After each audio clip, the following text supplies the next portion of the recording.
Hello again everybody and welcome to my YouTube channel. Today I'm going to be talking to you about narcissistic personality disorder in children and teenagers. My name is Tracey Maxfield. I'm a retired nurse, author, educator and peer specialist and very staunch stop bullying and mental health advocate. So before we begin our little discussion about narcissism, first I'd like to ask you to consider subscribing to my YouTube channel by pressing the button below. I produce a weekly video and accompanying blog post which can be found on my website www.traceymaxfield.com, and each video and article is always about mental health, mental illness, suicide or bullying in our children and teenagers. So narcissistic personality disorder, actually there's been a lot about it, especially on social media sites in the past year. Either we have a psychological analysis or an article or a quotation defining what is narcissism, what is gaslighting. And when we think of narcissism, we usually think of egocentric older males. But what's interesting is that narcissistic personality disorder does not suddenly arise overnight in adult males. It actually begins in childhood. So let's begin at the beginning. So in Greek mythology, Narcissus, if you remember, was a hunter who was also extremely beautiful. In fact, he was known everywhere for his beauty. And he was so proud and arrogant because of his beauty that he disdained anyone else who loved him because he considered them beneath him.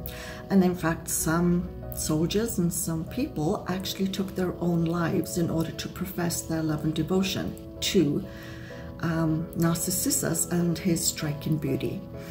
One day, Narcissus saw his reflection in a pool of water and immediately fell in love with his own image.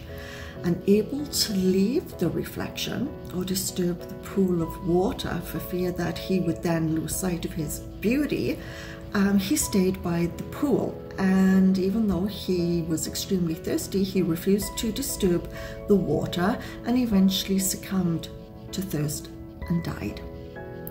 So Narcissus is the origin of the psychiatric term narcissism, which is defined as a fixation with oneself and with one's physical appearance or public perception of self.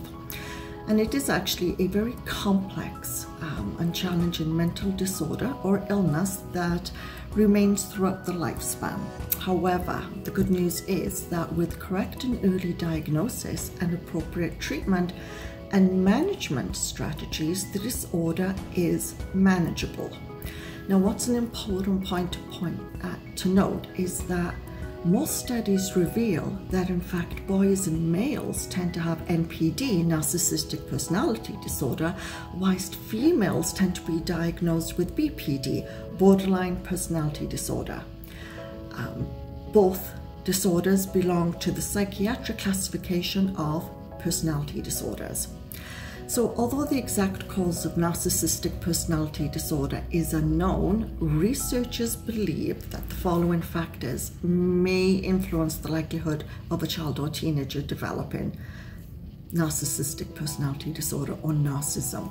So first of all, we've got genetics. Then we've got neurobiology. They're looking more and more at a connection between the brain, behavior, and thinking.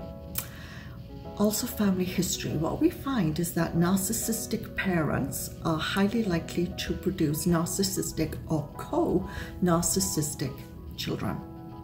And finally, parenting styles, especially in biologically vulnerable children. So we're thinking of abuse, neglectful, overprotective, overindulgent, or parents who are excessively critical of their children can actually increase the likelihood of that child or teenager developing NPD.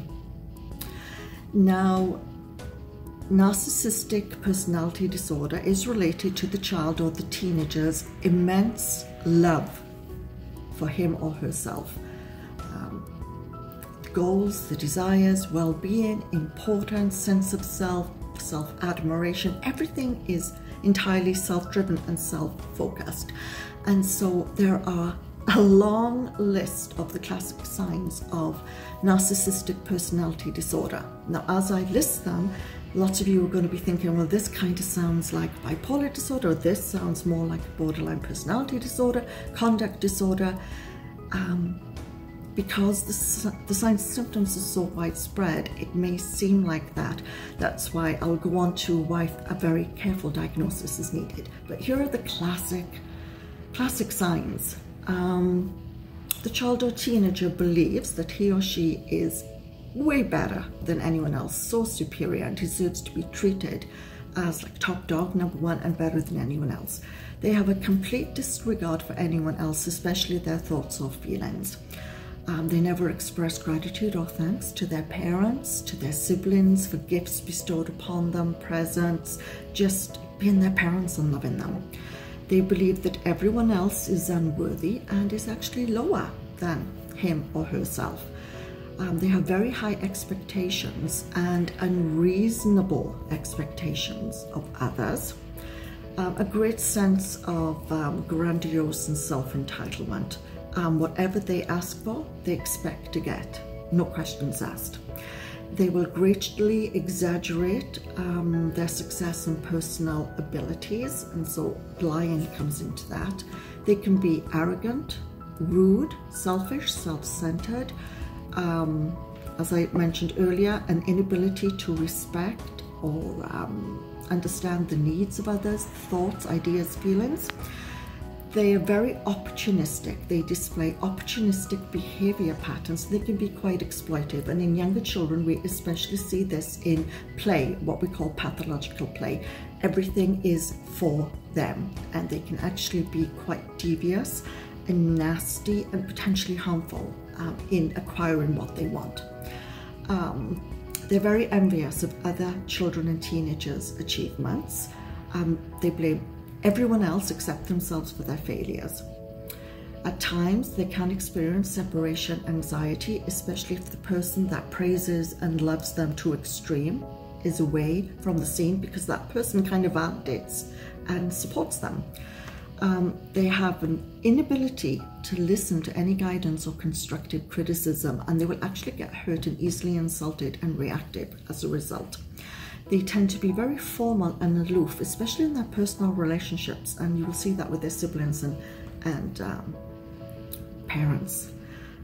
They expect their peers, their family, their parents, their teachers to absolutely idolize and adore and respect them. Needless to say, they have difficulty making and keeping friends because of this attitude, and they have gaze aversion. And what gaze aversion means is that they never look directly into the eyes of the speaker. A very good key point. So in order to diagnose a narcissistic personality disorder correctly, a very thorough assessment needs to be conducted not only by a doctor but by a child an adolescent psychiatrist, because the signs and symptoms are very similar to antisocial personality disorder, borderline personality disorder, and histrionic personality disorder. And whilst they're all classified under the group of personality disorders, each one has a slightly different mode of treatment and management. Now, what we also have to discuss very briefly is that when we talk about narcissism, and again we automatically think about the older adult males, words such as psychopath and sociopath cannot help spring to mind, because many psychopathic serial killers, for example, were narcissists and displayed narcissistic tendencies as well as conduct disorder actually throughout their childhood and adolescence. But what we're seeing is that narcissistic traits are commonly seen in psychopathy and sociopathy. Now, what we know and what studies have shown is that psychopaths are born and sociopaths are made. So I think what's important to stress is that just because maybe your child or teenager has NPD, it does not necessarily mean that they will go on to be a sociopath or a psychopath. But what the common denominator is between psychopathy, sociopathy, and narcissistic personality disorder is a detachment and a complete lack of emotional empathy. Keywords: lack of emotional empathy. Now, for a correct diagnosis to be made, there are 4 key components. And first of all is obviously an assessment, which will comprise of assessment activities, questionnaires, skill tests, specially designed for narcissistic personality disorder. Then there's a very lengthy conversation with the child or teenager to understand their level of self-love and importance in the world and how they see themselves and how they perceive others. Then there is an analysis of the child or teenager's behaviors towards the doctor, towards the psychiatrist. Like, are they cordial? Are they condescending? Are they manipulative? This will give them an indication as to the degree of narcissism that this child or teenager has. And last but not least is physical examination and diagnostic tests. And the reason why I mention that is that there is no diagnostic test that will identify narcissism. But what it does is diagnostic tests usually rule out any other underlying medical condition. So treatment for a child or a teenager who has a confirmed diagnosis of narcissistic personality disorder is psychotherapy. Medications are actually very rarely required unless there is a secondary mental disorder such as an anxiety disorder or a depression or maybe a bipolar disorder, but anxiety and depression seem to be the more common mental disorders that go hand in hand with NPD. So CBT, cognitive behavioral therapy. This therapy will actually enable the child or the teenager to recognize the problems and identify their thought and behavior patterns that are negative and adverse, and are then given strategies to overcome them. Another one is psychoanalytical psychotherapy, and this therapy will actually specifically target the child or the teenager's grandiose sense of self and their defense mechanisms against poor performances, criticism, and how they interact with others. And then obviously there needs to be counseling of the family, and maybe parental classes may be helpful, siblings, because they need to learn how to communicate effectively with the child or teenager, but also how to cope with conflict when they're giving constructive criticism, when there is emotional distress, so they don't actually cave into the demands and the expectations of the child. Now, because the child and the teenager's brain, as we know, right, it takes until age 21 to 24 for the brain to be fully developed in a female and 24 to 27 in a male. So because the brain is continually growing and developing and the child is learning new social skills and educational skills, therapy is usually ongoing throughout their childhood and their adolescence into young adulthood to adapt to these changes and the change in learning and social cues. Now, potential problems of an untreated or undiagnosed personality disorder include, as I said, development maybe of depression or anxiety, drug and alcohol abuse. We could also have, we know there's going to be relationship problems with friends, with family, so they can have a very poor support system when things get bad. They can have problems at school because of their attitude, and so they may actually drop out of school or have failing grades, or they may stay in school and just be superior. Are they bullied? Yes, but because of their grandiose sense of self, they really don't let it bother them because they believe that everyone else is so beneath them. Others is suicidal thoughts and behavior.